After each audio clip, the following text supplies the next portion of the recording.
off stream and we can proceed.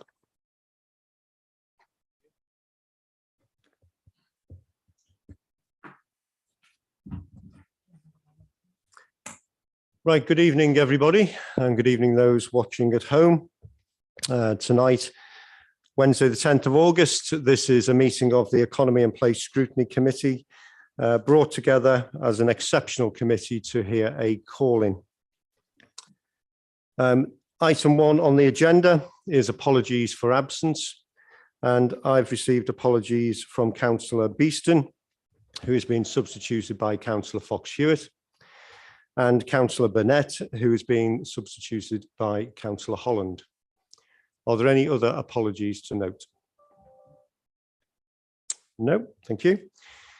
Item 2 is declarations of interest. Are there any declarations of interest any member would like to make this evening, please? No. So I'd just like to remind members that this is going out live on YouTube. It is also being recorded for publication at a later date. We'll move on to item 3, which is minutes of the previous meeting. These are on in your pack on pages 3 to 10.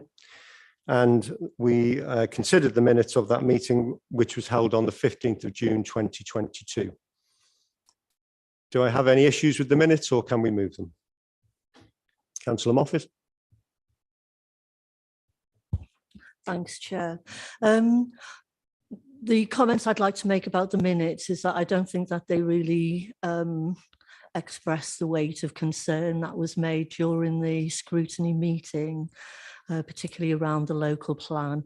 I understand that minutes don't have to be verbatim, but I really felt that some of the points that were made at that meeting should have been given a bit more weight.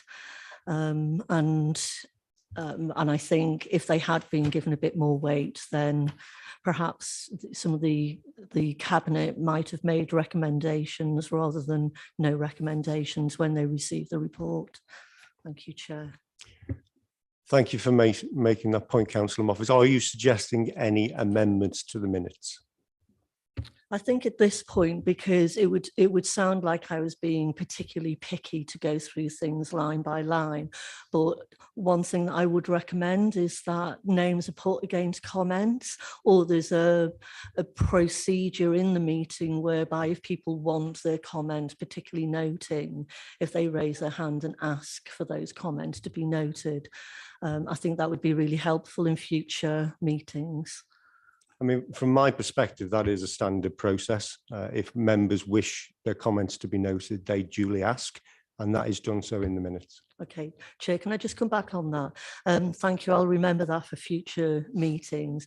I just expected that, like I say, that some of the comments that were made with regard to the local plan would have had a bit more weight to them, and I don't want to go back through line by line, but in future meetings I will make sure that if I want to make comments, I'll raise my hand and ask for those comments to be noted and my name to be put against them. Okay, yes, please. Thank you. Thank you.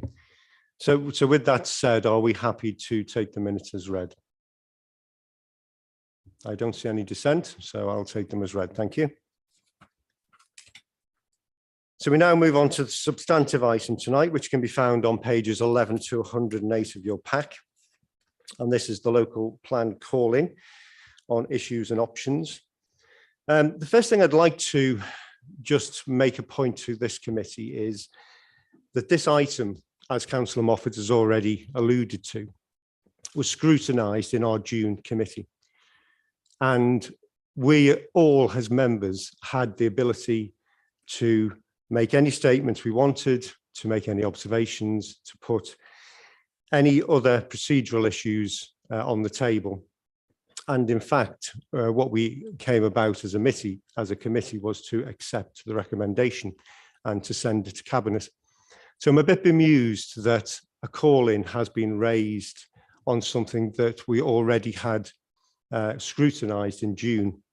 And I didn't see in that call-in any new points being raised. So we have to be mindful that officers' time this evening is all being paid for. This call-in is costing the council money. We have to be sure that we're using our scrutiny committees the way they needed to be done. So please bear that in mind for any future debate that we're having during a normal agenda item on scrutiny. Moving on to the operating procedure for a call-in, I'd like to remind you that the party whip is not allowed. And if you are operating under a party whip, you must now declare it. I don't see anybody declaring, so I'm assuming that nobody is operating under the whip. I'm now going to move on to read out the two call-in points. And it's really important as we go through this debate this evening that any reference is particularly around these two call-in points. We can't be going offline, which would both mean that we are wasting time, but also that tonight isn't following procedure. So the first point is the late adoption of paper-based submissions, resulting in a reduced window opportunity for residents who struggle with access or literacy and online methods. The second point is a lack of in-person consultation events in certain ward areas, brackets Bradwell, close brackets, despite requests from local councillors, limiting residents' ability to assess information or clarifications on the plan. So please do keep the debate within those two criteria. I'm now just going to take you through the actual call-in procedure to make sure that everybody is familiar with that and aware how we are going to operate this evening. So I will ask the lead call-in member, who is Councillor Moffat, to address the meeting at the beginning. There will be 30 minutes in total allocated for this. And during that time, Councillor Moffat, you obviously have the ability to call your two named witnesses, who is Colin Bealby and Len Gibbs, and also any other of the named call-in members, of which there are 6, can speak within this 30 minutes. No other member or witness is allowed to speak. We then had an item for visiting members who have provided notice that they could speak up to a maximum of 5 minutes. But I've been informed that there is no such visiting member who's given that notice. We therefore immediately move on to the response from the Cabinet member. And this will be led by Councillor Andrew Fear. He will have 30 minutes in total, and he can call any witnesses and Cabinet members as he deems appropriate within that 30-minute window. The call-in members, after that 30 minutes, then have the ability to ask questions of the Cabinet members. And that is for a duration of up to 15 minutes. But again, it's only the call-in members. Once that is concluded, we then open up to the General Committee for a debate and questions. Those questions can be directed both to the call-in member and to the Cabinet member, and the debate on the 2 items that I've previously read out. That is for a total of up to 30 minutes. Once that is concluded, I will then ask Councillor Moffat, as the lead call-in member, to give her concluding remarks, up to a maximum of 15 minutes. I will then do likewise for the Cabinet members, up to a maximum of 15 minutes.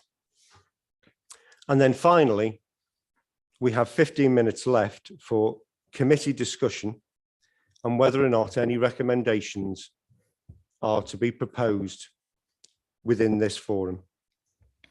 In total, if we all take that time up, that's 2 hours, 45 minutes. So be prepared for quite a long meeting if those are all taken to the hilt. So what I'll do now is I'll start the process. And just for clarity, the call-in members are Councillor Dave Jones, Sue Moffat, Fox Hewitt, Councillor Gorton, Councillor Talbot and Councillor Edgington Plunkett.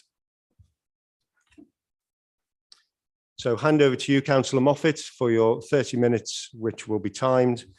as the lead calling member. Thank you. Okay, thanks, Chair.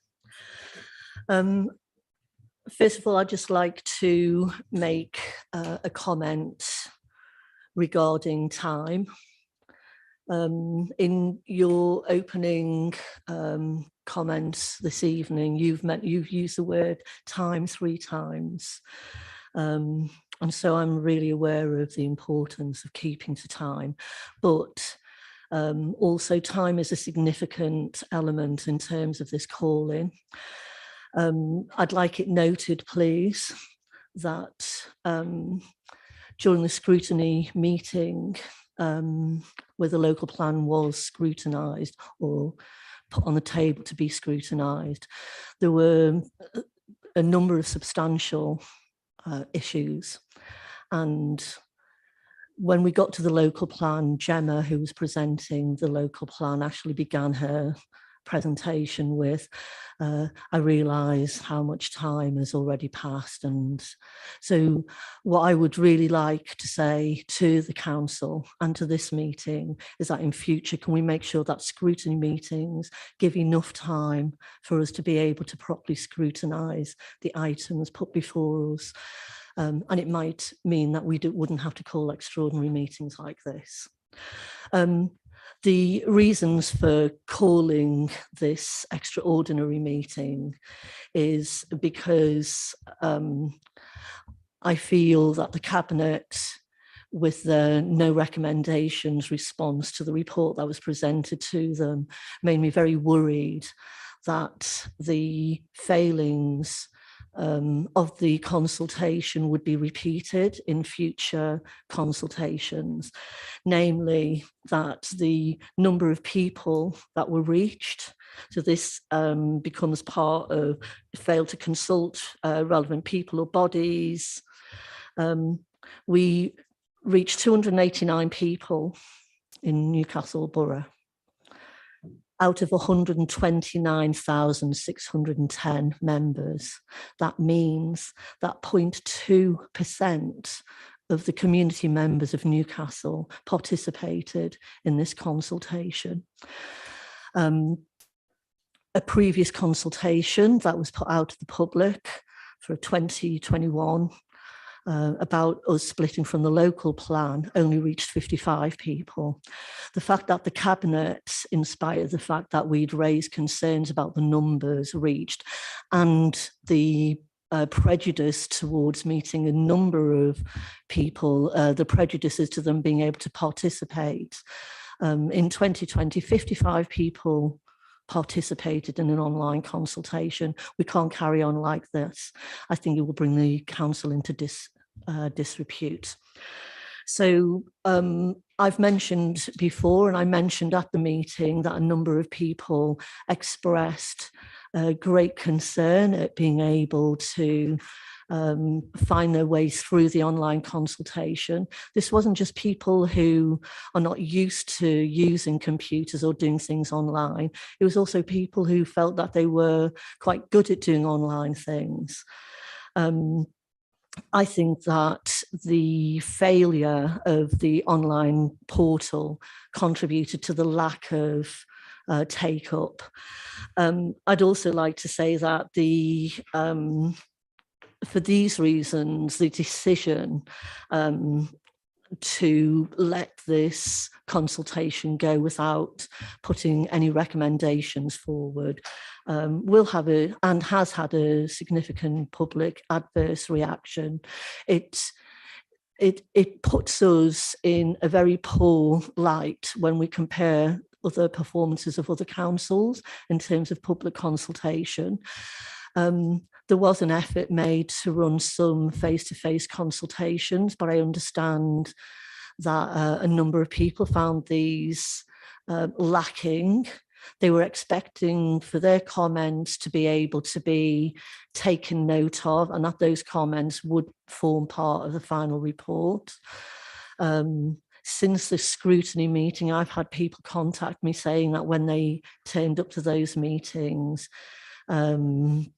they felt that some officers were smirking at them, with one comment being that when an issue about the amount of traffic increasing was raised, the officer made the comment, well, it won't be any worse than it is now. Of course, the idea of a local plan is that we don't keep things the same, we improve things for the future. These are really grave concerns. And like I say, had the Cabinet looked at some of the concerns expressed in the minutes of the last meeting and undertaken to address those issues, and I wouldn't be calling this in. What I would like to recommend is that we rerun the consultation, and we rerun it, and nobody will be surprised who's heard me speaking about this at council and in planning. We run it with a genuine community-led design approach, where not only the breadth of reach of the consultation is much greater than the 0.2% that we've managed to achieve this time, but we also have some depth. And if we don't do this, I genuinely feel that our community members will lose trust in us as a council and trust in our methods to engage with them meaningfully in the design of the future of Newcastle. So I'd like to finish there and ask Len Gibbs to come and make his comments.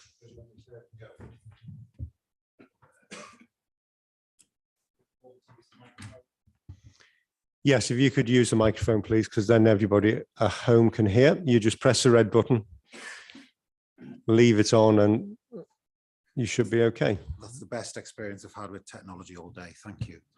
Okay, so my name's Len Gibbs. I've lived in Newcastle-under-Lyme for 32 years, but still retain the accent of my origin, which you may notice. I've lived in Audley for 25 years. I've worked in social housing for 35 years, having recently retired, and I've now moved into academia. I have a doctorate in housing economics, and part of my studies was indeed the Sky building over there, which if anyone ever wants a word, I'm very happy to tell you some of what I know. And I'm a research associate in the planning department of the University of Manchester. Some current projects I'm involved in are the auditing of Manchester City Council's retrofitting strategy, and I'm doing some work around levelling up on the combined authority. So that's enough about me. The key points really are to echo what Sue has just said. I think by any measure, the scale of response is deeply problematic in terms of, as I understand it, 289 individuals participated in the online method of inputting, and that generated 3,649 comments. I think there were 2 petitions, and there were 757 letters which were treated as a petition. So I think those 2 petitions and the letters indicate that there was a desire to engage and influence this process, but people perhaps found it very difficult to engage with it. The feedback, such as it is and is analysed in your report tonight, is pretty much overwhelmingly opposed to the options that are set out. And what I think would be very churlish would be to dismiss those that level of opposition on the basis that it's an unrepresentative sample. I think if it's deemed that that was the best consultation we could have, and that has successfully garnered the views of the people who live in the borough, then we have to pay heed to what they have told us. Just to give you some comparison, as a researcher, I always research. So today I've just done a little bit of research that I could find on the internet.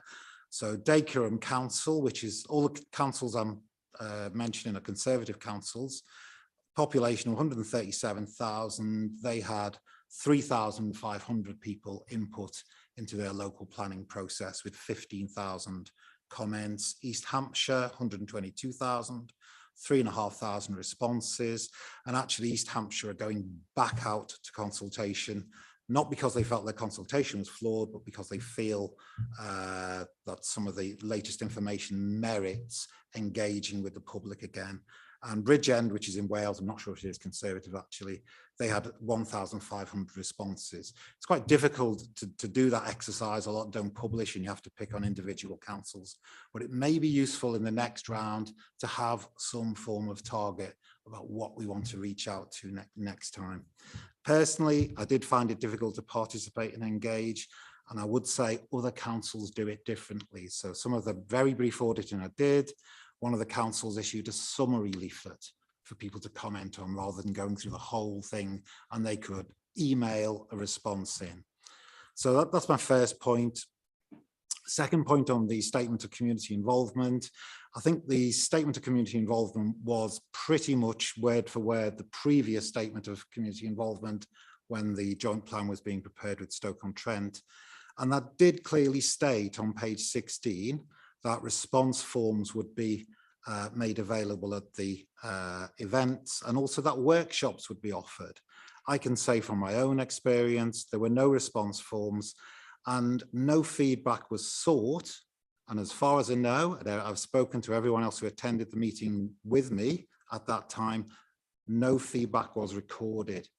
So I think that is actually quite deeply problematic in terms of the statement of community involvement.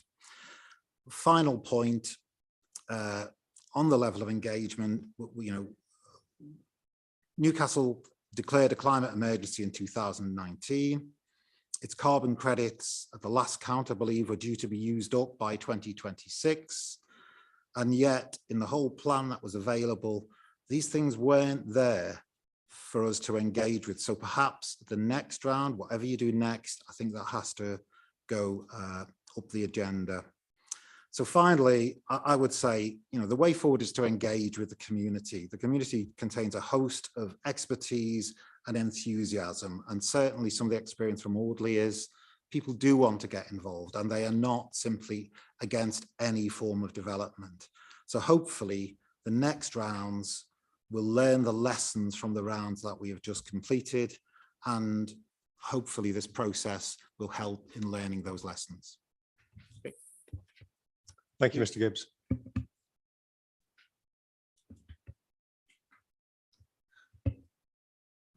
Hi, Colin, could you come down, please? So, Mr. Bealby, if you could just do the same, please activate the microphone when you speak. Thank you.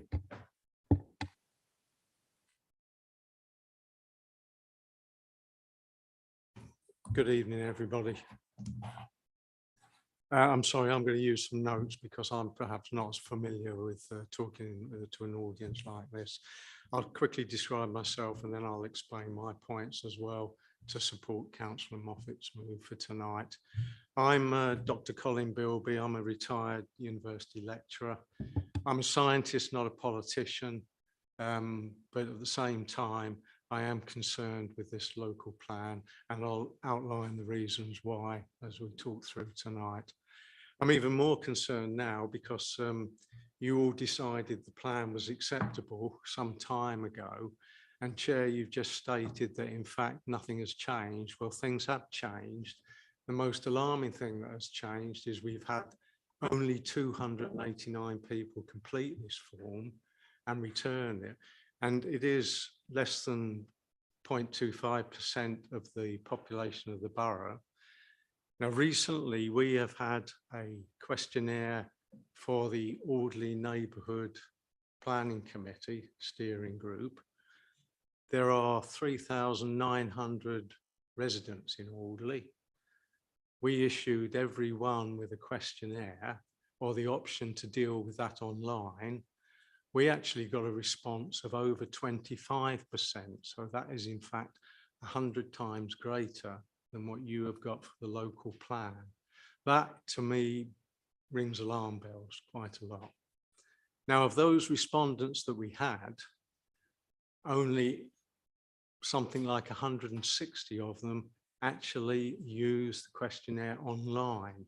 And this brings me to my first point, that local plan questionnaire was very, very difficult to do with online because of the length of it and because of the readability of it as well. It was a huge document. it really didn't state clearly that you didn't have to answer all the questions. There was an implication at the beginning that everything had to be dealt with and answered. I personally took 3 goes at it, and in total spent over 9 hours to complete that questionnaire. And I was satisfied at the end I'd done the best I possibly could. Talking to neighbours and friends, they've had similar experiences. And I'm not just talking about 1 or 2. This is a substantial number of people that found it very, very difficult to engage with. So that was my second point. The next one was the readability of the plan itself. I'm personally quite, well, should I say shocked? Perhaps it's too strong a word, but I'm rather surprised that nobody did a readability test on the whole of that document. Because if you did, using any readability test you like, it would have come out and stated that this was for a person of university level education and beyond. Now, we all know that that's not a description of the layperson in our borough. So you're automatically disenfranchising a large number of the people who you're trying to get to look at the local plan before we've even started. So that is the second concern that I had. The third one, again, I agree with Len and Councillor Moffat. Community engagement, I found, was not very satisfactory at all. The 2 I went to, nobody was recording anything about any of the statements people were making. There seemed to be no facility there for the complaints people had about what was going to take place according to the plan. And that was disappointing as well.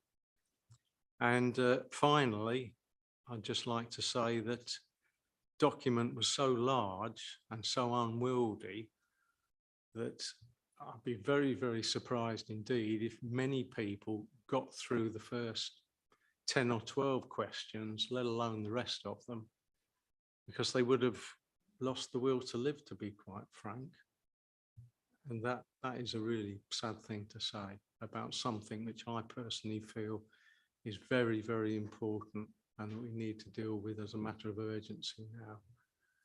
And so I would support Councillor Moffat's idea that this whole procedure really needs to be looked at again in a fresh light, and all these are views taken on board, and recommend that perhaps it could be repeated, perhaps with a level of respondents that you could work from, because surely 289 out of our borough is unacceptable, really is.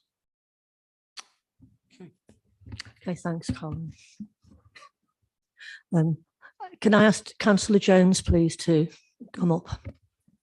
Thank you. I'll be really brief because I want to allow other call-in members to have opportunity. But what I want to very much emphasise is that I very much support us getting the local plan done as soon as possible. I understand the issues that we face as a member of planning if we don't get the local plan done.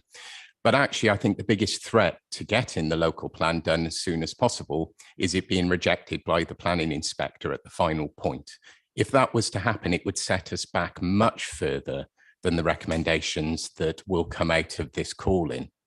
I feel that we have a due requirement to our residents to ensure that when we get to that point, any potential pitfalls or risks are mitigated much earlier on in the process, rather than getting to the point of the final stage and having it rejected at that point.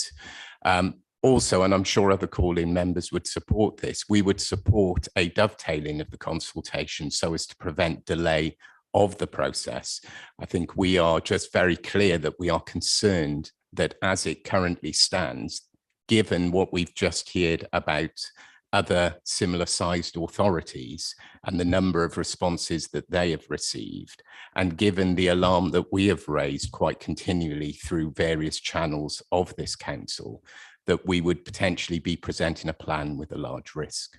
Thank you. Thank you. Councillor Moffat. I'd like to ask Councillor Fox-Hewitt to speak, please. Councillor Fox-Hewitt. Thank you. Concerning contribution is with regards to the lack of physical consultation events. At the members planning event held on the week commencing the 27th of September 21, I asked the chair, Councillor Paul Northcote, and officers a number of questions. One of those such questions was, would the consultation team attend events that were requested by council members? I gave an example of a convened residents association meeting. The chair and officers gave an assurance that all such requests would be supported. Consequently, I wrote to Gemma March on the 4th of October 21, requesting the attendance of the team at a residents association meeting called for the 18th of November 21. The response, rather surprisingly, was that any such request had to be personally given the green light by the portfolio holder, Mr. Northcote. That was plainly contrary to what was agreed at the local plan members event. I responded, drawing the attention to the assurances that were given on the 29th of September and reiterated the request again on the 1st of November. The consultation team failed to attend the residents association meeting that was called. Now that deprived many of my residents who were not digitally connected a voice in the process. I also note that only 289 residents responded from a local population of 129,000, which again represents 0.002%. Similar local authorities undertaking those local plan consultations have seen far greater engagement, and ultimately the report that's gone has failed to suggest or satisfy me that lessons have been learned throughout this process. And for that reason, I do not have confidence in the process so far. Thank you.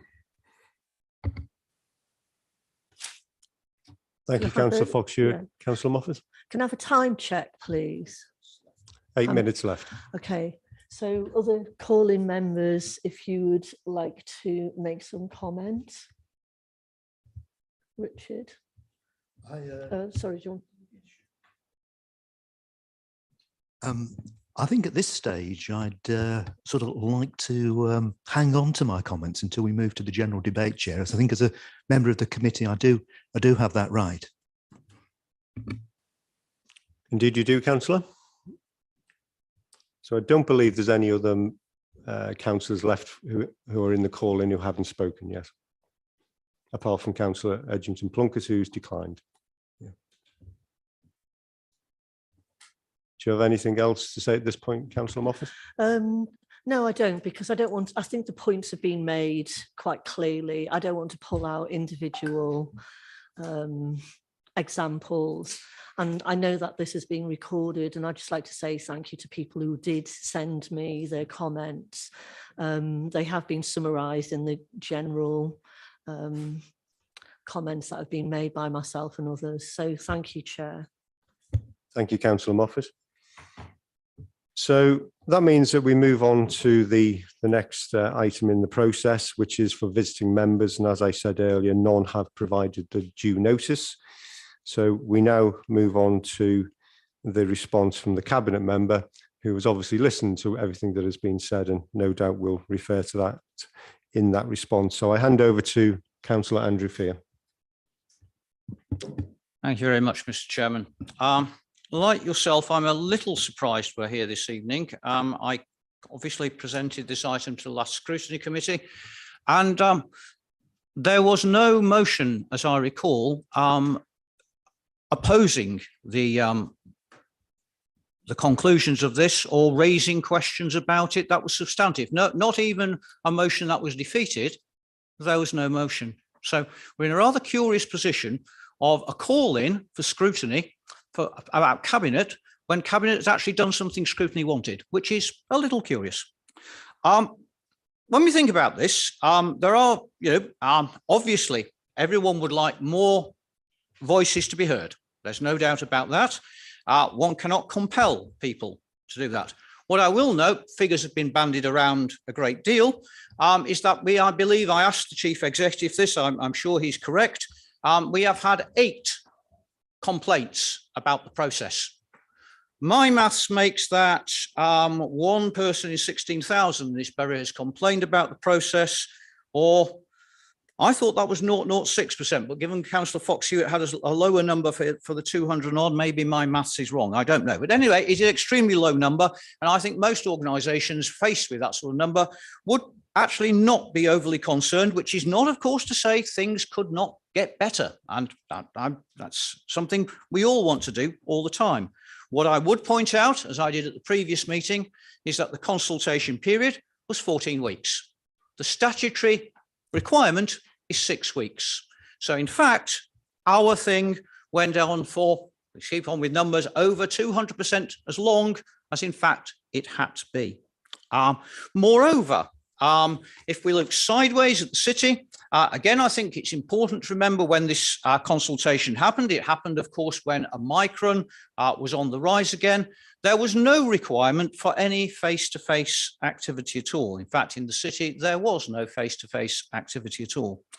Our officers went out to do this. I gave them praise last time. This committee joined in that praise, and I think that's right. And it seems a little bit odd now that we almost seem to be saying our officers went the extra mile and we're now chiding them for not going the extra 10 miles. And that seems to me a little unfortunate.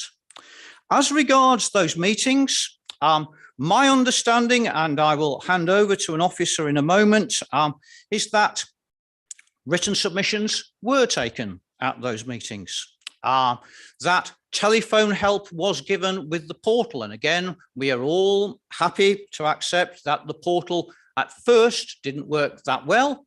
It got better. And no doubt that can be built into the next procedure. But nonetheless, the complaints, as one can see, are remarkably low. I've been told that officers received phone calls and helped people negotiate the portal at various points. And that could be done because these meetings were not just face-to-face. It could also be done by Zoom or by telephone. So again, those people who are not au fait with computers, and I'm certainly halfway to being not au fait with computers, nonetheless were able to take part in those consultations. So in that regard, the borough offered a very long period of time. It offered a breadth and different forms of consultation. Now, as regards the Bradwell incident, I note that in fact there was a face-to-face meeting down the road in Chesterton, not a million miles away. There were no meetings in my ward, but again, there were some here. And I remember going back now to a period when, unfortunately, Scrutiny, this was before, well, which is not, of course, unfortunate, before COVID, we didn't have Zoom and such like. But I remember former councillor Marion Reddish suggesting that there should be some face-to-face meetings in the centre of Newcastle. It's a central point for all of us, and those indeed were laid on. So again, those things had been responded to. So what I'd like to do at this point, if I may, is just hand over to Mr. McMenemy, who perhaps knows a little bit more about what happened at the face-to-face meetings, and also perhaps a little bit more about the issue, specific issue in Bradwell. Thank you, Councillor. There was a rumour put around at the start of the consultation that we wouldn't be taking any written documentation or feedback at each of the events.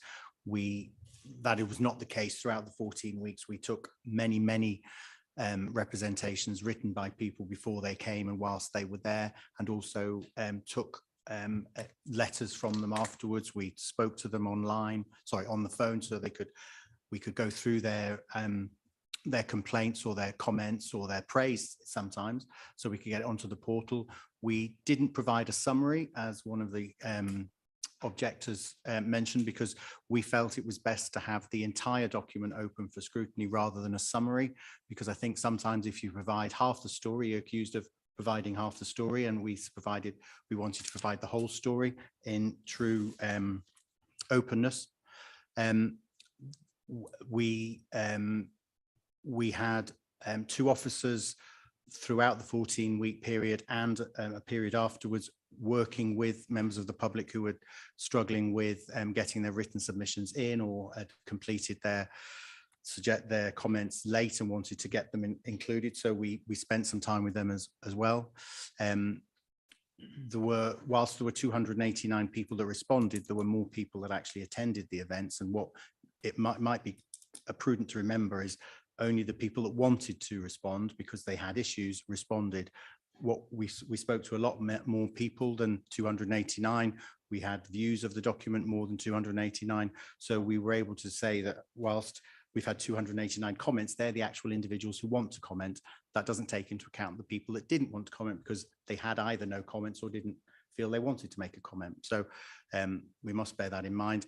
But also in the Bradwell, we issue, Councillor Fox-Hewitt, when we established the locations of each of the consultation events, we were mindful to have events across the borough, but make sure that the areas that we felt were going to have more of an impact by the impacts of the local plan were where we would go and focus our attention. And we couldn't get everywhere, and that's why we had as many consultation events in as many accessible areas as near to everybody else as we could get, but we couldn't do everybody. If we'd have asked, if we'd have opened it up to all neighbourhood groups, we just wouldn't have had the capacity to do it at the time.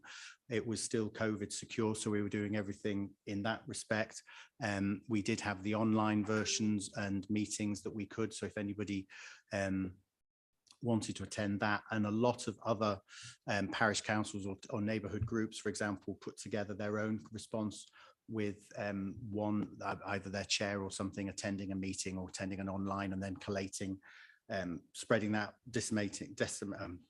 putting that advice out to their group and then collating that and feeding it back as an individual on behalf of that neighbourhood group. And we had many instances of that as well. So we felt that we'd covered that aspect as well. Thanks.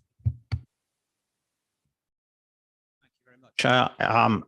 I think it perhaps is also pertinent to remember in terms of response and such like at this time, if one looks at the original report 1.9, the current issues and strategic options version of local plan forms part of the consultation does not commit the council to allocate land for development or include detailed land use policy wording.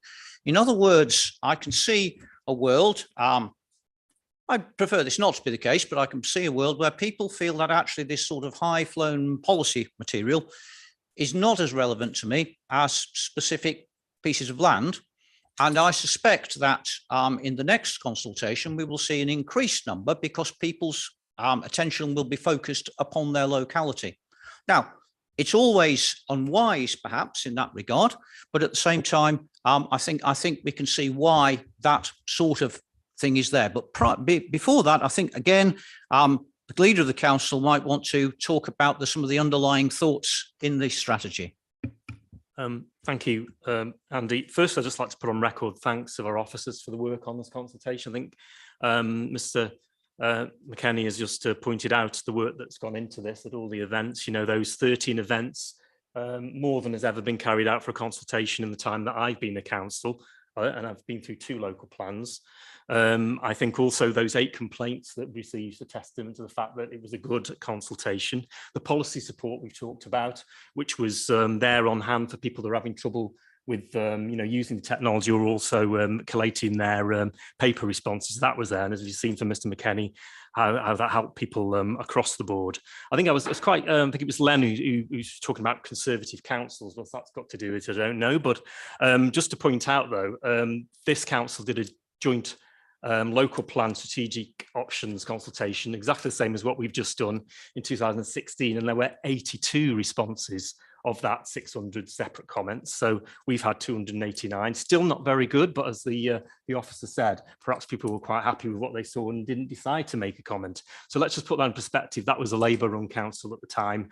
And when we decided to split from the joint local plan, I believe there were some voices in Labour that wanted to continue with the joint local plan that was based on a consultation that only had 82 representations. We had 289. Also, I think when we're talking about political parties, the Green Party, who were one of the agitators, I think, on social media about that this wasn't a very good consultation, when they did their consultation in their council in Brighton, they did an online one only. We did obviously the events as we've talked about. The Bradwell issue is an interesting one because I have got a residents group in my ward, Westlands and Seabees Residents Association, and the chair arranged an appointment, which was appointment process was in place where people could come in and talk about the joint local plan. She did that, and then she reported back to members in the group and made it available for them to then put in either written representations or put in those by the internet. So there are different ways of doing it rather than ordering officers to a residents group when, of course, there are so many residents groups across the borough. Would that have meant, you know, officers stretched widely if they went to all of them? They couldn't have gone to every single one. It was quite right. If they went to one, they would have been ordered to go to others. I think the thing about the paper, the paper representations, I think as the Chief Executive makes clear in his letter to the Labour complaint before the elections in May, we were always going to be accepting paper representation. I saw this flare up on social media, and I think this is one of the problems we've got here is that social media was actually putting the wrong story out there, and then it was getting multiplied and multiplied, where the councillor's not accepting paper representations. That would be then, have you heard the councillor not accepting paper representations? And so it snowballed, and we corrected it. Our comms team did a good job of correcting it, that yes, you can, and you could from the beginning. Councillor Jones said about if we were to rerun this consultation, he wouldn't mind if we sort of doubled up and did a double consultation going forward. I think that's what he was talking about.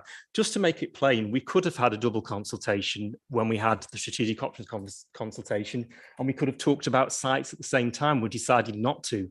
We talked just about policy, and we're coming to do back in the autumn to do a sites options consultation. So we split them deliberately to allow more time. It'll be a double consultation on two separate occasions rather than putting it all in one.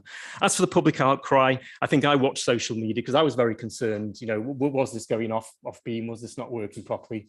And from what I saw from the officers' work and their responses to complaints, it wasn't going awry. It was a good consultation, but we had a lot of social media, particularly from two particular groups, which I noticed haven't updated their social media for many months about the local plan. That's a Save Our Green Space and Save Newcastle's Green Spaces were the ones where people were bouncing off each other on social media, getting angry over things which actually, I believe, weren't actual points.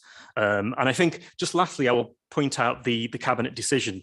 We didn't just make a decision not to do anything and not to take everybody's views into consideration. I actually watched the last meeting, so I know the minutes, Mr. Chair, were actually an accurate reflection of that meeting, that there was support for the consultation. I think even one member who's one of the calling members actually said that and is recorded as saying that. Now he's called it in. And I think, you know, cabinet looked at that. We're looking for some views, took them views on board.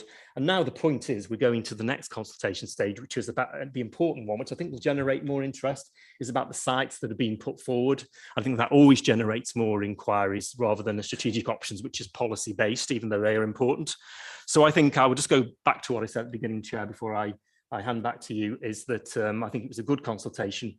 Every consultation is going to have teething problems. We were using some software, though, that is used by many councils across the country, including Stoke, who only use the online option. They did not have events like we had. We had 13 events. They just had online. I don't know whether they took paper representations or not at the city. You know, I'm not sure whether they did or not, but the point is our officers saying they didn't, or we did.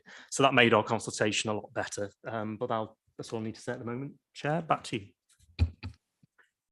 Thank you. So it's back to Councillor Fear. There are 15 minutes remaining if you require them, Councillor. Thank you very much, Mr. Chairman. No, I don't think we do. As I say, when we look at this, I'm surprised I'm here because the previous scrutiny meeting unanimously said, take this to Cabinet. There was no motion raising any concern about it at that time. The opportunity was there. There was no motion. So why are we here tonight? Consultation was very long. Consultation was broad in the means by which we sought people's views. It is important to remember what it was about. This was an opinion-seeking enterprise, and it wasn't something about specific pieces of land. As the leader has pointed out, a decision was taken to split those two things. I suspect local things always concentrate our minds more. I get upset about bad things that happen in Kidsgrove and Clayton, what have you, but I get even more upset when they happen in my ward or down the bottom of my street. That is human nature. So I think we'll see that number increase. Of course, we would like that number to have been greater, but I also think our officers worked very hard, and actually in trying times when many people had serious concerns about health, they went out of their way to make this work with face-to-face meetings, and I think we should only praise them for doing that. But that's frankly all I want to say at this instance. Thank you, Councillor Fear. So that concludes the Cabinet Member response to the call-in. We'll now reset the clock. We now have up to 15 minutes for call-in members, and they are the 6 members that I referred to earlier, who can ask questions now of the Cabinet. Councillor Edgington-Plunkett. Yeah, thanks, Chair. Can the Cabinet Member clarify that there wasn't a vote from the committee to agree the local plan at the meeting the report was given?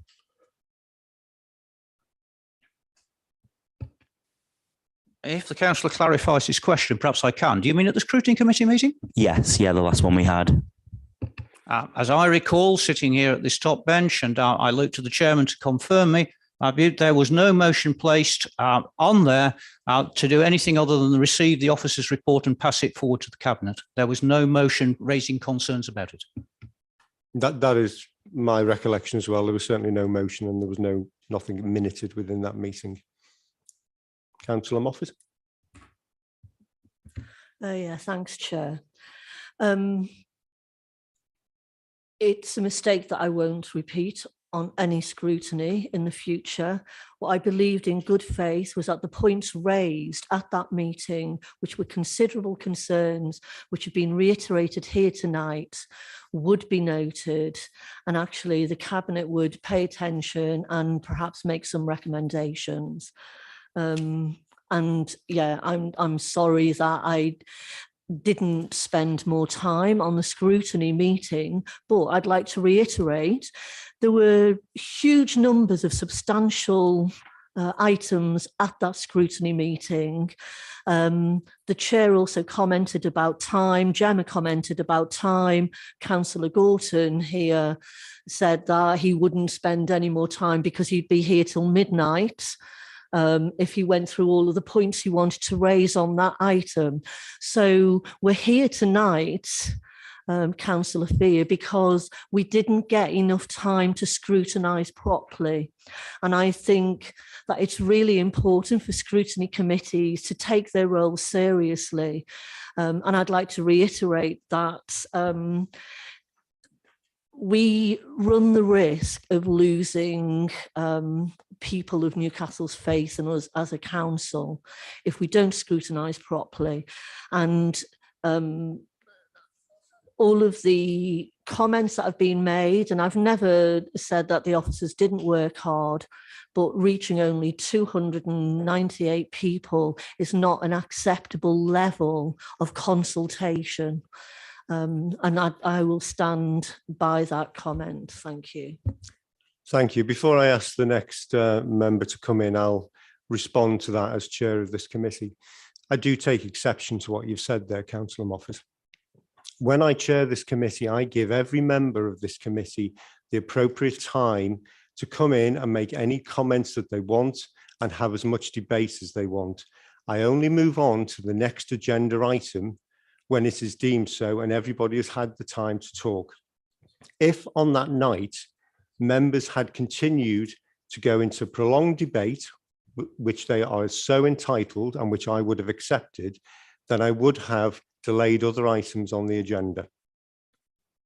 Councillor Moffat. Yeah, thank you, Councillor White. There was absolutely no intention to offend you as the chair of that committee. The point that I was making, and I don't know whether other members of the scrutiny committee felt the same, but it already felt at the point when the local plan came up like there had been a huge number of items covered. And I know that, I know that it said, and you can watch it on YouTube, Councillor Gorton did comment that he didn't want to keep people here until midnight by going through the points. It's something that we need to be mindful of. I don't think it's your fault as a chair at all. But what I'm saying is that the amount of business for us to scrutinise on that occasion was just so huge that we couldn't possibly have spent the right amount of time going through it. So I do apologise if you take exception to the remarks. I thought you chaired it well. I felt under pressure of time. I know that Councillor Gorton felt under pressure of time. I don't know how the members of the Scrutiny Committee felt. I'm very reassured to hear that in future we will be able to take our times to dig deeper. The local plan is the single most important thing that's going to happen in our lifetime with regards to Newcastle Borough.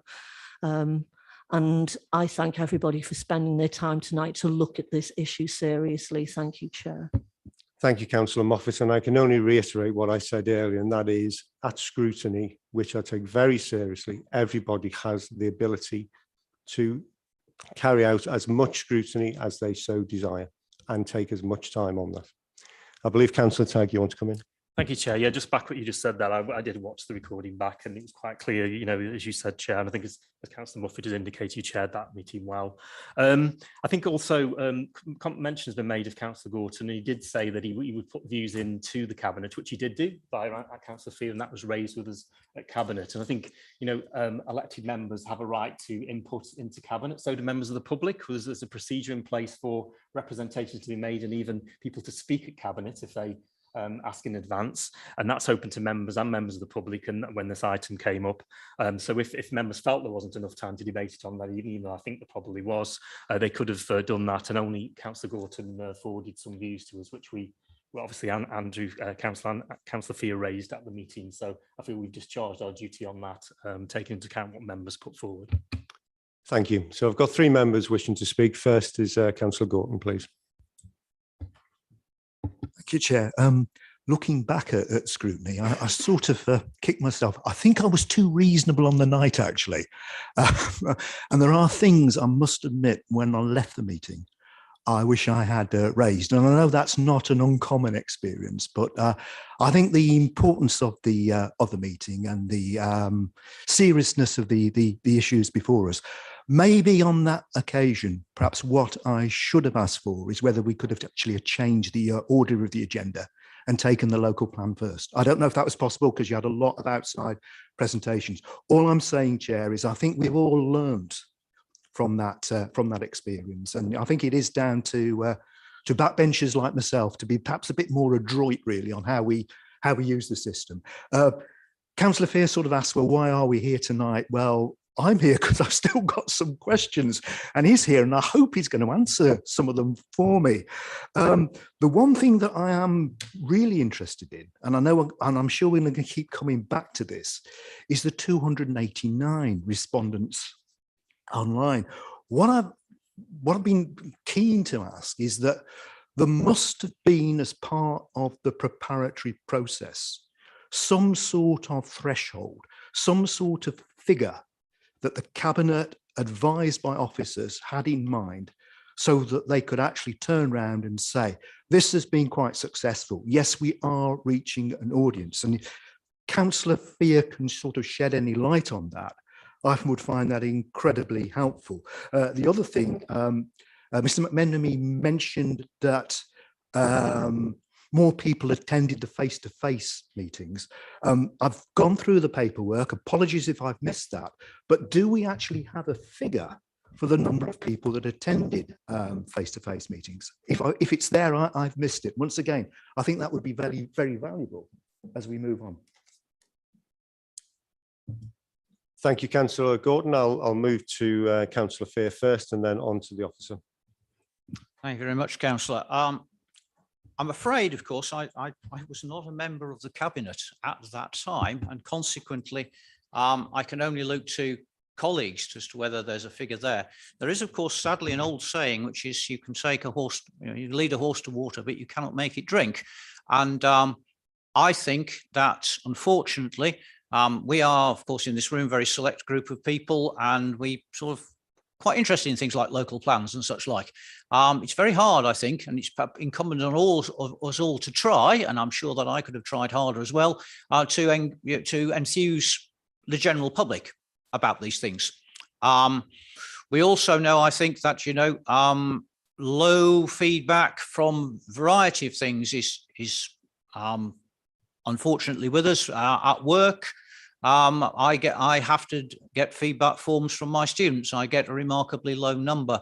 Now, sometimes, of course, as has been alluded to this evening, it tends to be those who have a gripe. I'd like to think that was true of my courses, since I get low feedback, who complain. That may not be the case. Nonetheless, I think we would all want to see, and I suspect, as I say, given the focus of the next consultation will be different, we will have a higher number at that point.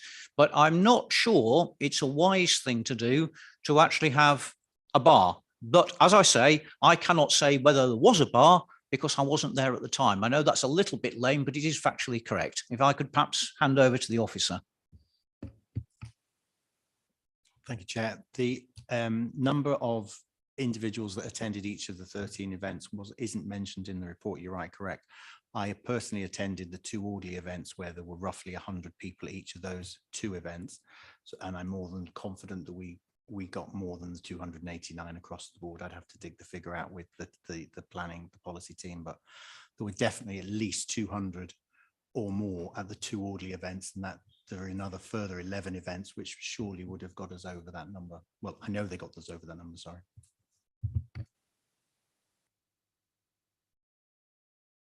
Councillor Jones. Thank you, Chair. I have 2 questions of the Cabinet members. The first question is, are you aware of any risk assessment that has taken place regarding the low number of respondents and the potential risk that that would place on the local plan when it progresses through to the final approval stage? And if so, is there any form of mitigation strategy in place? And the second question is, of those 289 respondents, have you been made aware of the breakdown? I had a look through the reports and couldn't find this, of how many of those 289 respondents are residents, how many of those 289 respondents are stakeholders such as landowners, developers, many of which may not be based within the borough, how many of those 289 are councillors. It would certainly help for us to better understand what we're facing with that 289, because it's quite a neutral figure at the moment. And if that 289 is substantially residents' responses, then that's a completely different kettle of fish to if that 289 is substantially stakeholders' responses, in which case, given the concerns that were raised by one of the witnesses about the readability of the document, that would certainly raise significant concern. And I just, in finishing, would point out that I don't know what Councillor Fear is doing with his students, but I often receive positive comments from mine. It might be because I give them free Mars bars. It's certainly a tip that I pass on. Thank you, Councillor Jones. Councillor Tagg. Yeah, thank you. I think, as I pointed out earlier, we've done a consultation exactly the same as this in 2016 and had 82 representations. So you can see, and that local plan, I believe, by a lot of the members sitting there was okay to go forward. So I think when you put arbitrary sort of limits or thresholds on things, you're going to fall foul. But I would just, I think our officer particularly might be able to answer, or the actual officer that was working on this, Gemma, if she's available online, just to say, obviously the software we're using is used by councils across the country as well, and we're not the first to use this, we're not the first to take this approach, and it'd be interesting to see if that she's got any comments on that, or if Simon cover it if Gemma's not available. Thank you, Chair. We do have Gemma in the background, but I think I might be able to deal with this. Given the low threshold that we faced or received at the joint local plan, we were pleasantly heartened by the number. Whilst it might be shocking, 289 is a low number. Given the dryness of this particular consultation and it being policies and options paper, and as the cabinet member and leader have pointed out, what people really want to see are the sites. We got a lot of feedback at the consultation events, but what pieces of land are you going to be proposing to be building on? And we explained that would be later in this year. And this was we had to go through this policy and process. It's a very dry process. It's not a very sexy process. A lot of councils find this particularly uninspiring for its populations to deal with, and they're much more interested in the call for sites and what sites will be doing. So we were actually heartened by our 289 and over 3,600 responses, which are all inputted by the team and have been read through and been put online, etc. So whilst it appears disappointing, we were pleasantly surprised and heartened by that number. Thank you. My question was, has a risk assessment been undertaken, not justification? Has one been undertaken? I'm happy to take that if you're right. We, on the basis of the fact that we didn't think it was a bad number, we have not taken a risk. We have not done a risk assessment on that number because we didn't feel it correct. Thank you. We're actually at time. I know, Councillor Fox-Hewitt, you want to speak. You are able to do that in the next section, and I'll bring you in first if that's okay. So we now move on, and we now open this up to debate across the entire committee. And this is where any member can ask questions of either Cabinet or of the call-in lead member. And I will go to Councillor Fox-Hewitt first, and then I'll take Councillor Holland second. Thank you for that, Chair. One is a point of order to just correct a record, and two is two questions and requests. The leaders, often as the case, has misrepresented a couple of points. I'd just like to clarify that I have not ordered any officers to attend any events. I merely requested they attend an event as per the agreement and assurances that were given by his portfolio holder. And I would suggest that some humility and contrition is shown to remedy those issues. The questions are, can I be sent a copy of the equality impact assessment that's underpinned the process thus far? And the second question is, can a list of action points be compiled to in terms of the second phase going forward in response to some of the issues that have been raised throughout and discussed tonight? Thank you. Thank you. Councillor Fear. I'm sure the report can be sent to the councillor. As regards the second question, surely that is dependent on what this committee resolves this evening.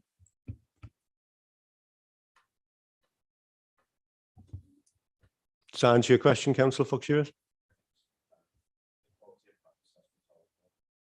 Yeah, so we've made a note, and that will be part of the minutes to be sent to you. Thank you. Councillor Holland.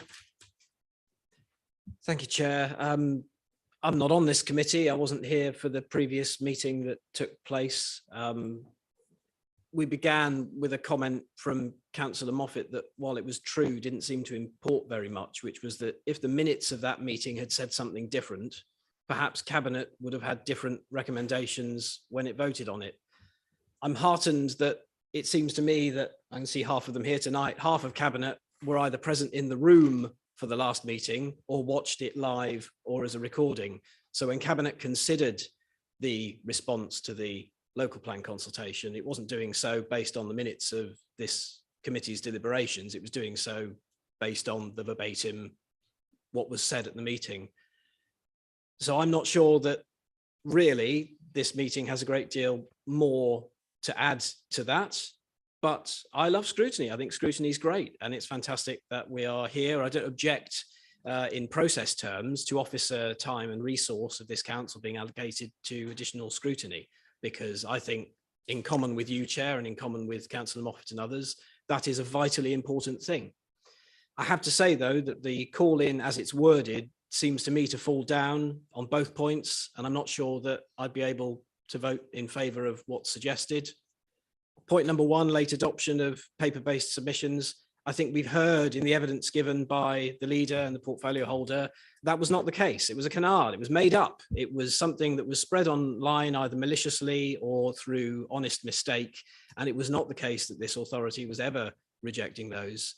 Point number two, lack of in-person consultation events in certain wards. Now, Bradwell was given as an example, but there's been nothing either in terms of the line of questioning adopted by the calling members or in the information that's been discussed and debated previously to suggest that the response to this consultation was lower in areas that lacked an in-person consultation event. And indeed, we've heard that the presence of those events at all was gold dust, gold standard at a time when other authorities, mindful of the Omicron wave and mindful perhaps of public health, were disinclined to take the steps necessary to have a safe in-person consultation, which this authority did. And I would congratulate and thank officers for taking the time to do that.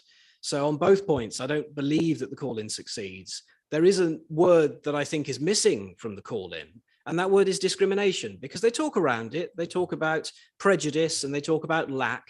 But really, it seems to me what the call-in members are alleging is that this authority has in some way discriminated against groups of people in this borough, and by doing so has disenfranchised them. Now, they haven't proved that. That hasn't been demonstrated to my satisfaction, because it's a very serious charge. And if they had demonstrated it, we wouldn't be sitting here in scrutiny discussing it. We'd be seriously looking at lawyers becoming involved, because that's an incredibly serious charge. And it's an incredibly strong attack, not just on the administration, but on the probity of the officers involved.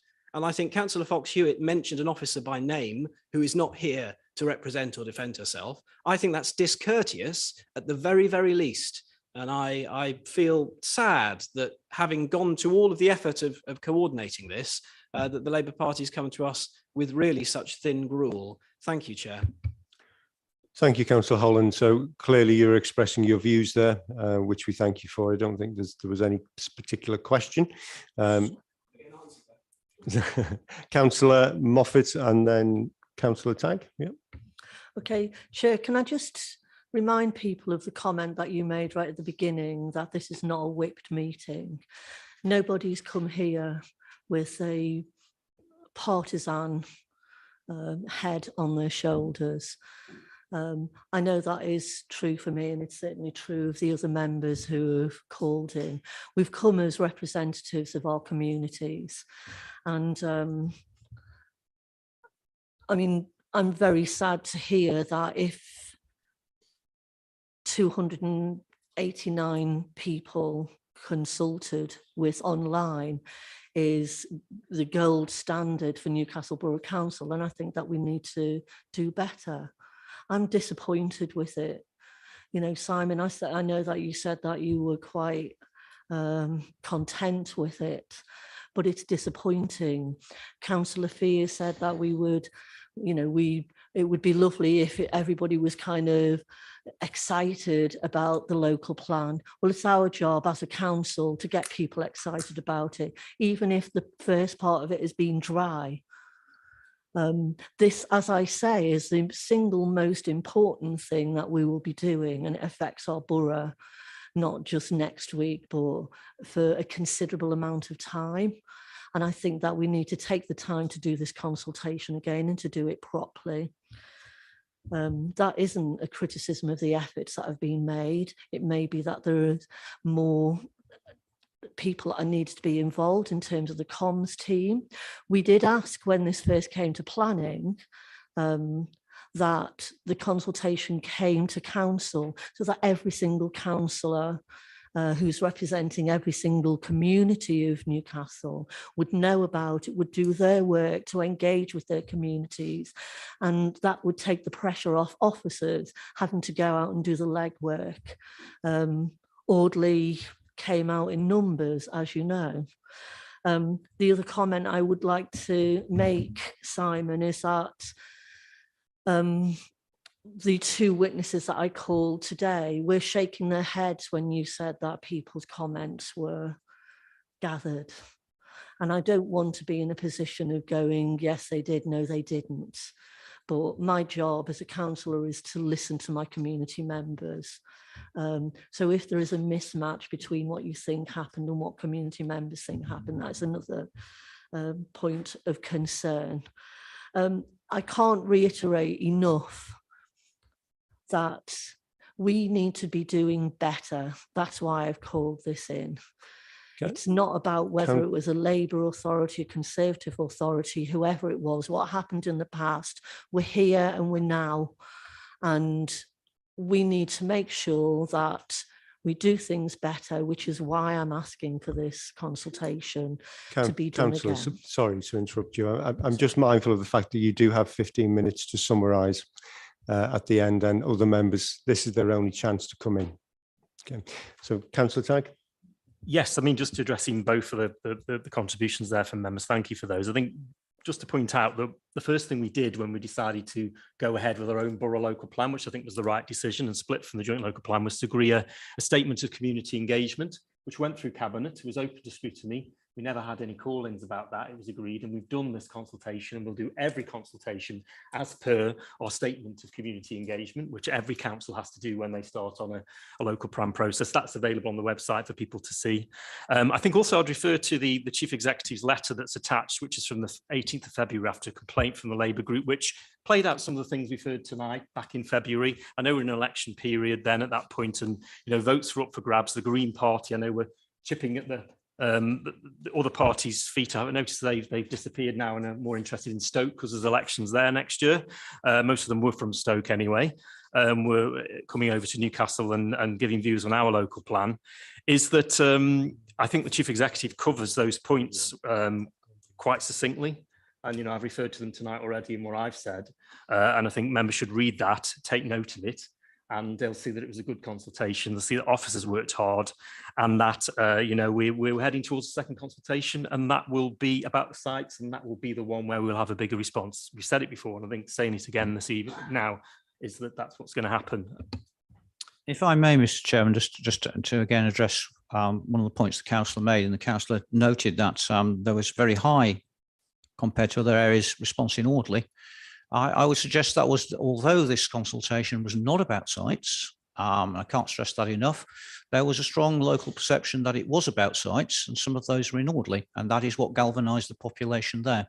I also agree with the councillor that it's incumbent on all councillors to try and enthuse the population about these things, although when they are high-level policy things, that can be rather difficult. So I'm sure many colleagues will agree. Thank you. I've got two other councillors wishing to speak. First, Councillor Panther, please. Thank you, Chair. My second point was just been raised. It was about the Chief Executive's report at the end. So that's already been dealt with by Councillor Tagg, so on. But my first one was in point 2 of the call-in. It goes on about lack of person consultation in Bradwell. Do we know if any suitable premises were available for holding personal consultations in that area? Okay, so is this for an officer or for Cabinet Member? Councillor Tagg?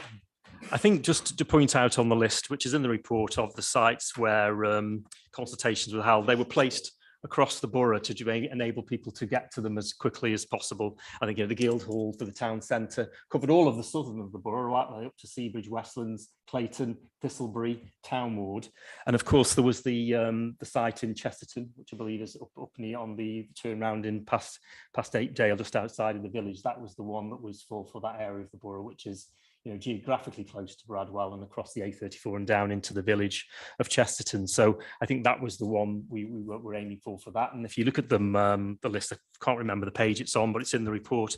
They 25, they were spread across the borough to enable as many people as possible. Also, we offered the virtual one, but also we went further to say people could phone in who didn't have the computer equipment, so you could phone in and listen and contribute over your telephone to those virtual ones as well. So I think we spread it as much as possible. We used the technology we had, which probably wasn't available in previous consultations.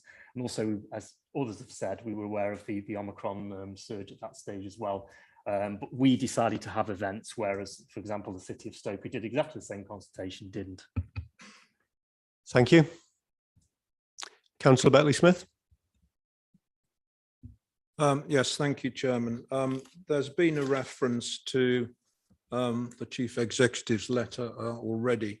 What is clear to me is in the letter of the 18th of February 2022, the Chief Executive did make the point that he'd investigated the complaint quite fully and then came to the conclusion, I consider that the consultation was conducted effectively and in compliance with the Council's statement of community involvement and the accessibility regulations.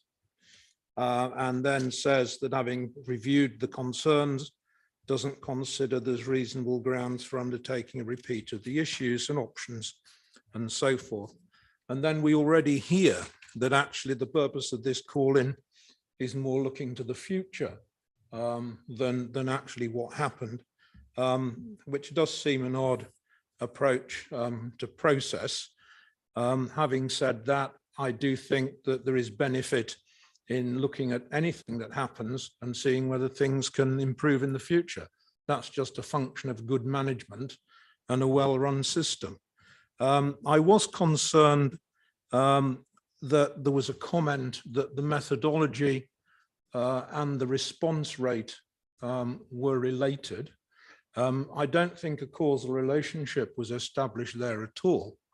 And you can't say that because a particular methodology was followed, it generated a particular response rate. And it is well known that where people are satisfied with process and so forth, that you do generally get a low response rate. So you could actually perversely say that this low response rate was actually a measure of success.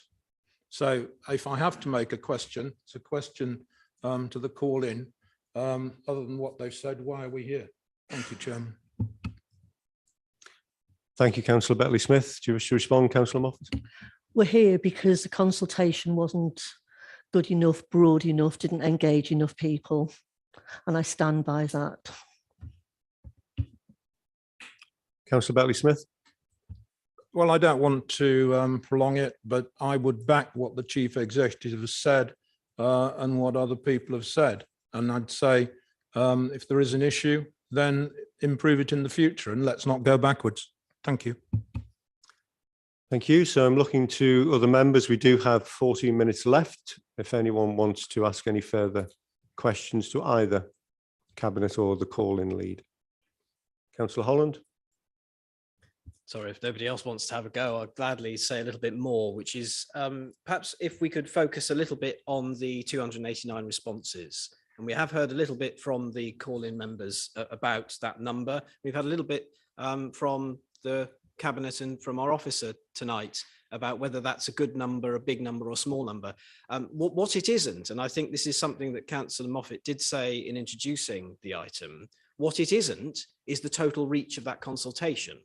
The reach of that consultation is not just everyone who responded, but everyone who saw it advertised online on our website or on Facebook, anyone who attended one of the face-to-face sessions, anyone who engaged with their local community representative or their local councillor on it, anybody who debated it at a parish meeting, anybody who came across it in the Sentinel. The reach of this consultation, while it may not have been quantified, I am certain was an adequate proportion of the population of this borough, and certainly of the borough who might be interested in responding to it, to make it perfectly valid. And I think we should be quite clear about that as a committee.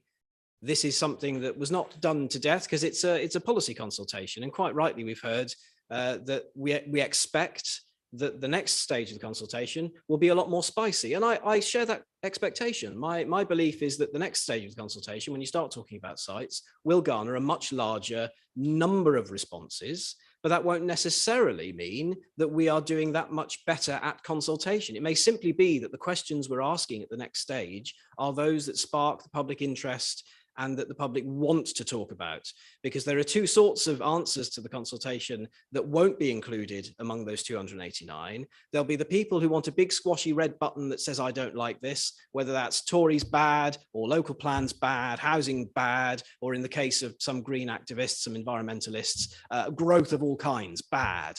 Those responses you can't get through the kind of policy consultation that was undertaken. And the other kind of people who want to respond are those who want to say, not in my back garden or not in this place.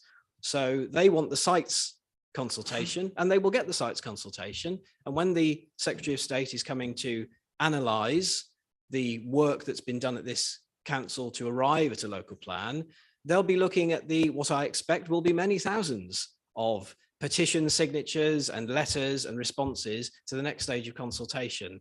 And as has been said, this is as a policy consultation. it has received a goodly number of responses from the kinds of people. I mean, we've heard tonight one of the speakers who's a PhD who spent 9 hours filling the form in. That is high quality engagement. From the people who took the time to go through it. I'm not looking behind me to see what the gentleman is doing, but the answers that we got are probably likely to be more useful than if we'd achieved 10 times the number of responses and they were all what I would consider spoiled ballots. Consultation responses where people had said, I don't like this, I don't like the questions you're asking, or this isn't good enough. So I think when we're talking about that 289 number, that is the context in which we as a group ought to place that number. Thank you, Councillor Holland. So I have Councillor Tagg and then Councillor Foxhew. I mean, further to that, when we started the consultation, I made it my business to go to the first event, which was in the Guildhall. And I listened more than anything to what was happening. You know, residents were coming in and were having lively conversations with the officers. They were filling in some of the forms, etc., taking forms away. And I felt it was a good experience. One thing I did feedback to officers, we probably needed more paper copies of the actual plan in situ in the events, and I believe that happened after that. We also put them in libraries, didn't we, as well, across the borough. So I think we've never done that before on a local plan consultation. Made so many copies available to people in paper form, even in the old days when the internet wasn't such a big thing. So I think we did, as we went along, make sure we were doing the right thing. I also road tested the website, the portal as well. And of course, what I found with that is, I think what you could do if you had an issue, particularly you wanted to protect green belt, you would go to the section which was about green belt and fill that bit in as well, because that's the primary one you wanted to do, rather than doing, the rest of it as well. So I think it was sort of you choose from your menu, you choose what you want to answer, and you have your say, don't you? And I think you can only make it as easy as it can be for people. But what I would say again is that we had the policy support, and our officers were on call really to help people to be able to fill them in, or if they couldn't do it online, to put paper representations in. I think Simon Mack had an email from a resident thanking him for how he'd managed to help him with his written submission as well. So there's many congratulations and thank yous at some of these events, wasn't there, as well, for what our officers did, and I think we should recognise that. But I think if Simon Mack wants to add more to that. Yeah, it's just we did get a lot of congratulatory emails, particularly from people in Audley, where we did help them with their paper representation. We did upload their things, and I've got an email here. I don't want to read it out because the gentleman hasn't given me permission to use his name, but congratulating both our officers that spent time with him to get his submission in, even after the consultation day had finished. We were that helpful, but we were conscious that he'd made an effort to feedback. He had trouble getting it across the line, and we helped him with it, even though the consultation period had finished. And there was a number of instances like that. So I can counter your shaking of heads of your residents with somebody nodding their head as a resident as well. Okay, thank you. Councillor Foxhew. Thank you, Chair. I think it's important just to clarify a few points of this debate. There's been a few comments around officers working hard. I don't think anyone on the call-in has ever suggested that officers haven't worked incredibly hard on this. We know how difficult it is to launch wild-scale public consultations, many hours, and a diverse range of skills and talents go into that. So let's establish that. I think secondly, it's not about, this isn't about people criticising a political direction of the council or a party, is it? And I find it incredible that we're talking about the reach of consultations. The purpose of a consultation is to seek people's views and provide a platform to receive and record those views. And what we have heard many times, including within the complaint and tonight, we've heard that a number of people felt that the physical, the number and the location of physical consultations was not adequate, and that they felt that they were denied the engagement and participation that they would like. Then the other part is that the online portal was incredibly difficult, and we've heard from many people and had submissions that people spent hours and that the responses crashed and they tried to reload and it wiped all of those things. And I think that it's pretty appalling that members can't sit here and go, we acknowledge that there are some faults and that may have contributed to some of the response rates, and we're going to learn from that. And that's what we're saying. It's about scrutiny. It's about improving in excellence in what we do. And I think that people are trying to deflect that and to try and claim that someone spending 9 hours to complete a form, it shows some kind of excellence in how good the platform was. It's just laughable. And the fact that we can't take that on the chin and improve, well, I think it's a sad day. And so that's all I'd like to add to that, Chair. Okay, thank you. Anybody else, Councillor Fear? If I may, and Councillor Holland, I think, will be the first person to leap down my throat if I put words in his mouth. But I think what the council was suggesting was that 9 hours labour from someone with a higher degree would probably produce a high quality thing. It's not, in other words, that the effort going in there is about the information, not the time taken to input the information. Beyond that, I mean, lots of numbers again have been bandied around tonight. The word huge has been bounced around this room. We are dealing, I'm afraid, with a world of hearsay. The flat fact is, and I'm sure that the Chief Executive will confirm this. I asked him the question, how many complaints were made about this process? The answer is 8. The answer is 8. Okay, thank you, Councillor Fear. We have 5 minutes of this section remaining if anybody wants to speak. Otherwise, we will move on to the summarise. I can't see any member wishing to speak, so I'll conclude that part of the proceedings. We'll reset the clock, and we now ask Councillor Moffat as the lead call-in member, who has up to 15 minutes to summarise, please. Okay, thanks, Chair. The main purpose of this evening was to call in the local plan as it stood and to recommend that what we did was to rerun the plan, the consultation, because of the issues that we've shone a light on tonight. The big question is, do we want our communities to feel involved? Do we want their input? If so, then we do need to be doing this again. Councillor Holland mentioned that apart from the 289 who did manage to go online, there was a bigger number of people who expressed their opinions about the local plan. I would say that if those people had been able to go online and complete the consultation in the way that it was designed by Newcastle Borough Council, that they would have, and that would have actually resulted in a greater reach and a better report as a consequence of that. There's been a lot of comment made about that. The next time it will be much more exciting and spicy, so therefore there will be more people.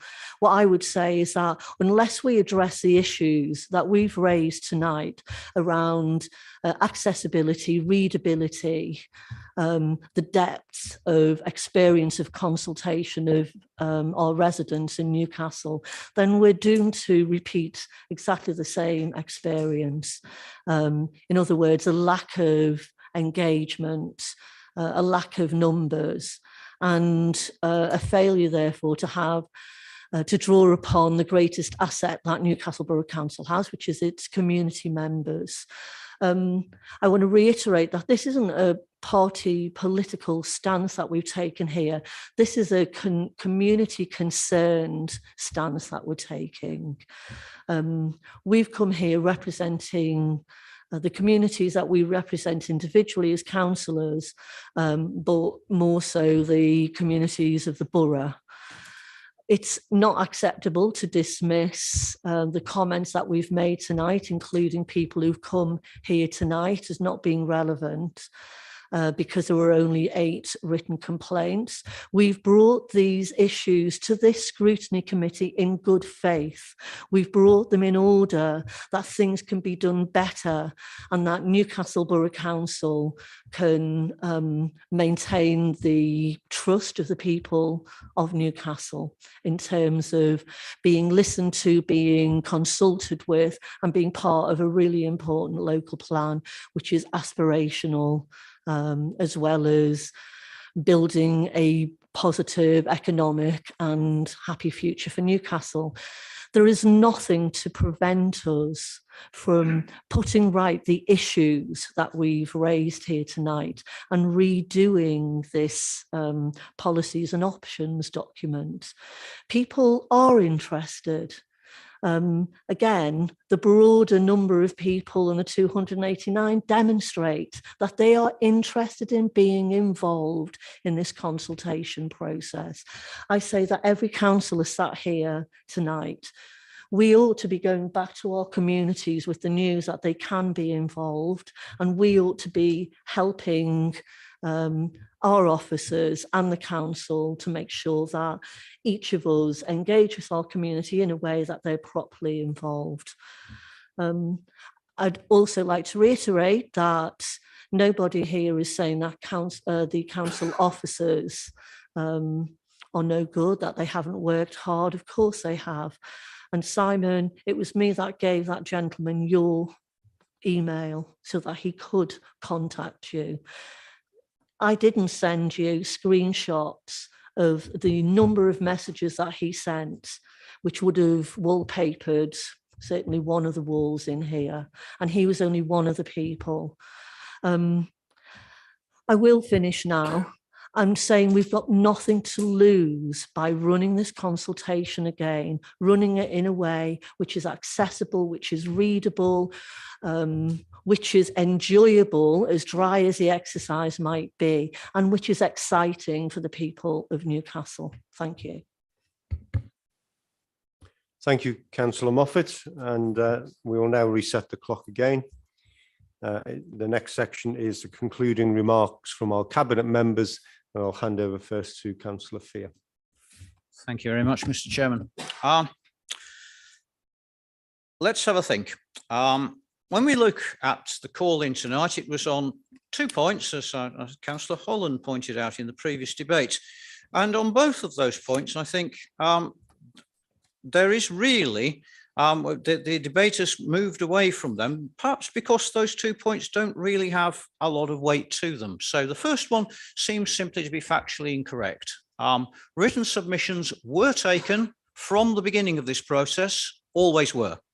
Now, it is the case, and this has been alluded to, and it happened to me personally, has to be said, quite soon after the consultation opened, I received an email from a lady in Kiel, actually, saying, why aren't written submissions taken? I came straight into this office, directly asked the planning policy team whether this was the case, with some concern, to be assured that no, most certainly it wasn't, that written submissions were perfectly acceptable. I went straight back to the lady concerned, told her this, urged her to tell her friends. And again, I fear that there has been some degree of frankly malicious misinformation which was put round in this regard. Now, in that regard, of course, we can come on to questions about time and danger. Again, it's very important to remember that attempting to sabotage, and I'm not suggesting anybody in this room is, but I am suggesting that other people feel that this is right, that attempting to sort of wreck this process will make it go away. It won't. If you turn your back on an express train hurtling towards you on a railway track, it will still hit you. So we need, and I agree entirely, all of us as councillors need to get our voters to engage with this process. There's no two ways about that. As regards the second question, has there been a failure of in-person meetings, I beg your pardon, and has this affected the issue? Well, clearly Stoke-on-Trent didn't think so because they didn't have any anyway, and we didn't have to have any, and our officers very nobly went out and had those. Beyond that, there were virtual ones, and as we've already stressed, people were able to ring up on the telephone and talk through these issues in that way. So in that regard, I don't think anyone who is not au fait with computers has been actively discriminated against. And given the fact that our officers in the planning policy team are looking at it from sort of now in the inside, obsessive about the inspectorate and the robust nature of the plan that we put forward, I have little doubt that this plan has been robust in that regard. We had a broad variety of consultation forms on the portal, and indeed, again, as our officers have said, people who had problems with the portal were helped with that. You could ring up and do that. We had the virtual consultations, we had impersonal consultations. We had a consultation period more than twice the statutory minimum. Hard copies were available in libraries. Virtual copies were available of the entire document. And again, I rather agree with the officer that this is one of those things, isn't it, frankly, where you're damned where you do and you damned where you don't. If a summary document had been produced, the question would instantly have come up, and rightly, in my opinion, what have they got to hide? So much better to have the whole document out there in vision. In many ways, this is disappointing, Colin, in my opinion, because it's entirely negative. There's lots of stuff about we need to improve, we need to improve. Nothing on the table saying how you improve, just moaning. And that comes us to danger. Yes, there is a danger, because the longer we don't have a plan in place, the greater the danger of predatory development, or the greater the danger, in fact, of somebody coming in and just giving us a plan. Thank you very much. We do have to be timely in these fashions. I believe this consultation, I agree, it would have been nicer to have had more people contributing, but nonetheless, I think this is about process this evening. The process was good, and we need to move on to the next part of that process in a timely fashion so that we are not behind with this and don't get caught with our trousers down.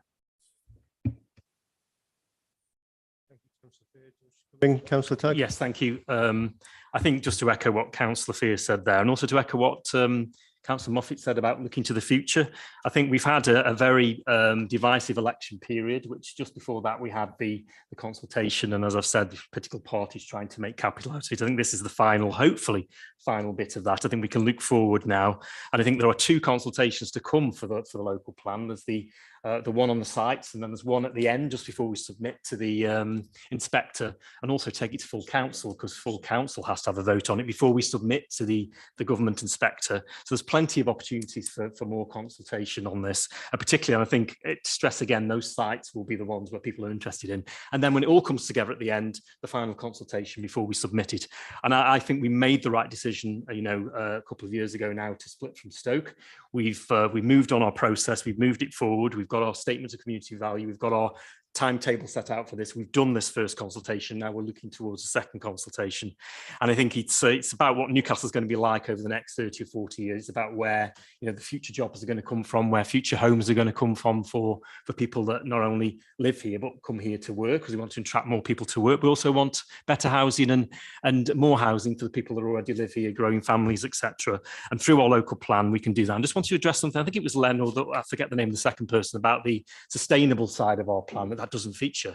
It certainly does, and it's actually one of the guiding principles of our local plan. It's a sustainable local plan that looks to that agenda for carbon reduction, and also for nature recovery, which will be a nature recovery plan, will be a key part of this, and protect biodiversity, as well as as the council, as members will know and the public will know, identified a number of carbon capture parks across the borough where we're going to plant trees and protect green spaces. They will be in this green thread of this plan, and I think that's key to get that message across as well. So I'm looking forward to the next consultation, looking forward to getting our borough focused local plan instead of a local plan that was based on a city, which was completely really not what we wanted. And I think we'll get a local plan that people will interact with going forward, and at the end see the result that we can have a growing borough, but also a borough that grows proportionate to what we want, and that what people want, and that in areas that people want, and that there's also jobs attached to that and better housing. Thank you. Thank you, Councillor Tagg. So I assume that now concludes the summary from you both. Yep. So we will reset the clock for the last time this evening. So we're now on to the final part, which is the committee discussion, where any member of the committee may make a recommendation or a proposal to go before the committee. But before I open it up to all members, I look to Councillor Moffat as the lead call-in member tonight, because in the call-in itself, there is a suggested proposal, and I ask the councillor, do you wish to table that? Thank you, Chair. Yes, I do wish to table that. Do you want me to read it out? Please. So we propose the reopening of the consultation period with an accompanying programme of in-person consultation events across those areas of the borough previously excluded, including the ability for residents to respond to the consultation via paper-based responses at the events. Thank you, Councillor Moffat. So that is a firm proposal. I'm looking for a seconder for that proposal. And I've got Councillor Fox-Hewitt. Are there any amendments? Anyone? Councillor Panter, do you want to amend? Well, not an amendment. I was going to make a different proposal, and that we adopt option 1, that the original decision stands. Okay, well, we'll need to come on to that. We've got to vote on this first of all. So we have the proposal in front of you. Councillor Moffat has just read it out. Councillor Fox-Hewitt has seconded it. So I'm now going to take it to the vote. All those in favour of putting this proposal forward to Cabinet, please raise your hands. And I'll ask our officer, Mr. Dickinson, to do the count. So that is 5. All those against?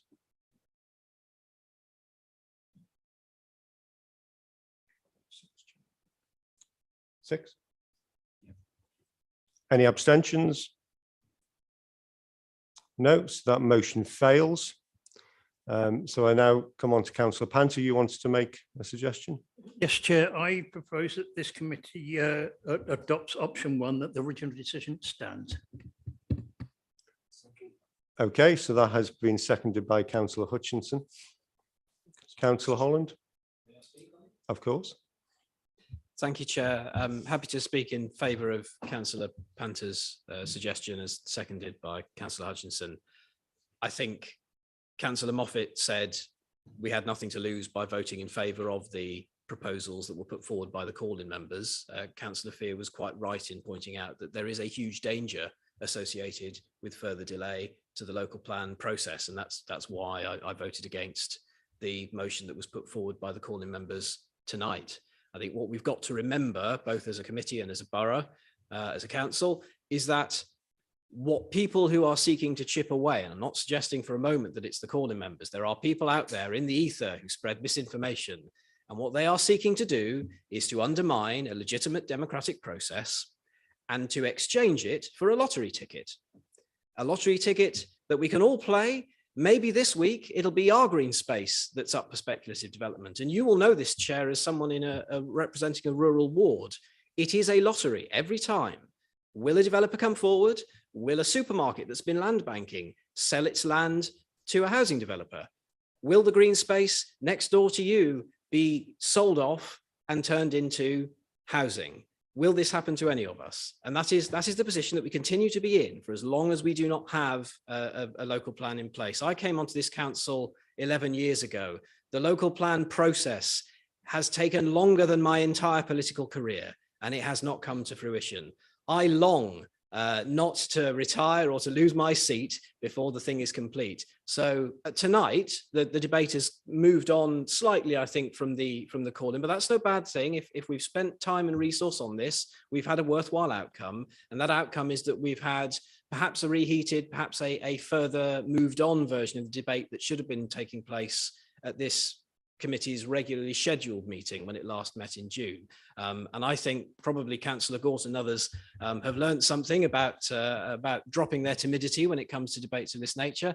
Perhaps it would be helpful, I wouldn't put it forward as a motion, but I know that our officers are here tonight who have an interest in this. I myself am chair of one of the other scrutiny committees. I know at some point the chairs of scrutiny committees will come together and we'll have a discussion about scrutiny. One thing that I might want to bring up at that meeting, and notice to officers, is that training would be a good idea to encourage members to know more about what it is they can propose, because it would be sad to me if the reason that no member proposed a motion at the last meeting of this committee is because none of them, like Councillor Moffat admitted, none of them felt that that's something they could do or knew how to go about doing. And perhaps if they'd had that knowledge and they'd had that experience, they'd be able to come forward. The administration will hate this, but I would love it dearly if members could come forward with more motions. It would be great. It would make our lives as scrutiny members more interesting. So I'm firmly in favour of reiterating the original proposal. So Councillor Panter's put it forward. We've had this debate before. We're having it again now.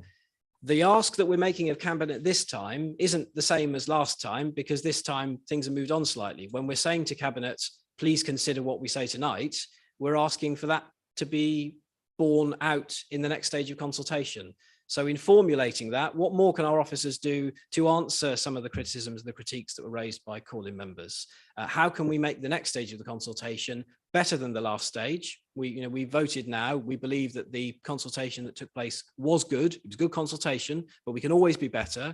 And we all want to see the next stage of consultation go through. And when this committee considers the outcomes of that, we want them to be saying, oh, that was a fantastic consultation. We may not agree with what people said, because quite often we won't. But the fact that it was a good consultation needs to be beyond question. And I feel that we can really do that. So I'll be voting in favour of Councillor Banter's proposals, and I'll be looking forward to the portfolio holders. There's 3 of them in the room again, I say tonight.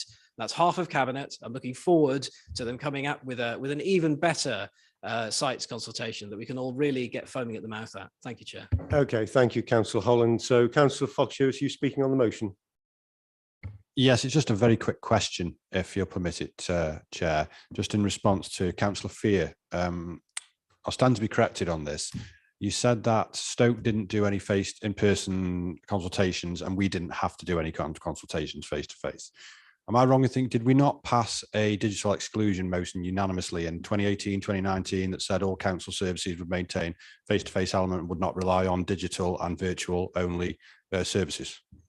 Thank you. So we are at the point where questions are not actually part of the procedure. I'm happy to allow Councillor Tagg to answer that if he so deems it appropriate. We adhered to that then, didn't we? Yep. Okay. If I may, Mr. Chairman, I think the councillor is quite right. What I'm saying is that national legislation as regards the local plan process does not require such a thing. Our own policy does. So in that regard, the councillor is correct. But nonetheless, I think it is noticeable that, even in times of COVID, we decided that we'd go ahead and do that. And again, I'm sure the councillor would join me. I sincerely thank our officers in organising those meetings. Okay, thank you. So we get back to the motion. Does anyone else want to speak on this before we go to the vote? Councillor Bentley-Smith. Yes, just quickly, I want to link with Councillor Holland's comment going forward, because it was a point that I made in the general discussion. And I personally regard that as very important and would ask the Cabinet to note the comments that have been made with regards to can an excellent process or a good process, was Councillor Holland's words, be made very good to excellent. Thank you. Thank you. I'm not seeing any other hands raised, so we'll move to the vote, which has been proposed by Councillor Panter and seconded by Councillor Hutchinson. All those in favour, please raise your hands. So that's 6 in favour. All those against, please raise your hands. And that is 5. So that succeeds. Thank you. So that now concludes the main item of business for this evening. I've not been made aware of any member of the public wishing to submit a question within the 2 clear days notice, and I've not been made aware of any urgent business. What I would say in concluding this call-in is that we have had obviously much debate. That has been listened to by all parties and by all officers. And as we move forward with this to the next stage of the consultation, I'm sure all aspects will have been taken into account. I also would like to reiterate what I said earlier, following, I think, your own observations at the start, Councillor Moffat, and that is that if any member of the Scrutiny Committee really does believe that an agenda is too heavy and does not play with the relevant time needed for any particular aspect, you've got my contact details, you know where I am. Get hold of me, let's have a discussion about that, because it is really important the scrutiny does the job that we are here to do. And I will always endeavour to do that as the chair of this committee. So our next committee is a regular committee, and that is scheduled for the 1st of September. And I look forward to seeing you then. Good evening.